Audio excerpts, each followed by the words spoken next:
কোনো নির্দিষ্ট দল বা জোটের প্রার্থী হিসেবে নির্বাচনে অংশ না করার সিদ্ধান্ত নিয়েছেন ঢাকা ৯ আসনের এমপি প্রার্থী এবং জাতীয় নাগরিক পার্টির সিনিয়র যুগ্ম সদস্য সচিব ডাক্তার তাসনিম জারা।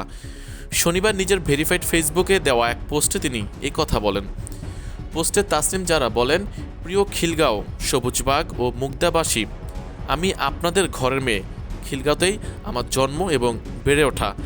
আমার স্বপ্ন ছিল একটি রাজনৈতিক দলের প্ল্যাটফর্ম থেকে সংসদে গিয়ে আমার এলাকার মানুষের ও দেশের সেবা করার।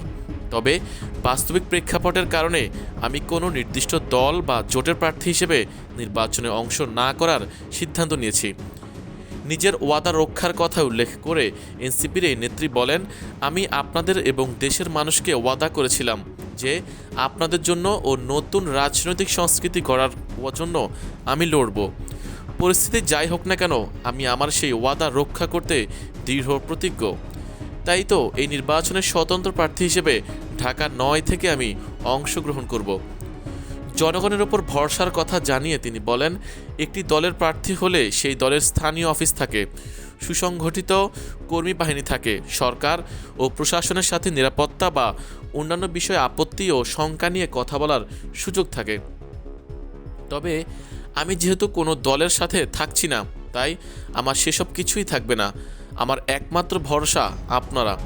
আপনাদের মেয়ে হিসেবে আমার সততা, নিষ্ঠা এবং নতুন রাজনীতি করার অদম্য ইচ্ছাশক্তির প্রেক্ষিতে আপনারা যদি স্নেহ ও সমর্থন দেন, তবেই আমি আপনাদের সেবা করার সুযোগ পাব। পোস্টের শেষে তিনি স্বতন্ত্র সংসদ প্রার্থী হওয়া শর্ত উল্লেখ করে তিনি বলেন, নির্বাচনে স্বতন্ত্র প্রার্থী হিসেবে দাঁড়াতে আইনি বাধ্যবাধকতা অনুযায়ী আমাদের ঢাকা ৯ আসনের ৪,৬৯৩ জন ভোটারের সমর্থনযুক্ত স্বাক্ষর একটি নির্দিষ্ট ফর্মে প্রয়োজন। আগামীকাল এই স্বাক্ষর সংগ্রহের কাজ শুরু করব। মাত্র এক দিনে এত মানুষের স্বাক্ষর গোছানো প্রায় অসম্ভব একটি কাজ।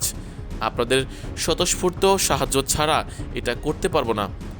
এই কাজে যারা আগামীকাল বসার জায়গা দিয়ে বা স্বেচ্ছাসেবক হিসেবে সাহায্য করতে চান, তারা অনুগ্রহ করে এই গ্রুপে যুক্ত হন।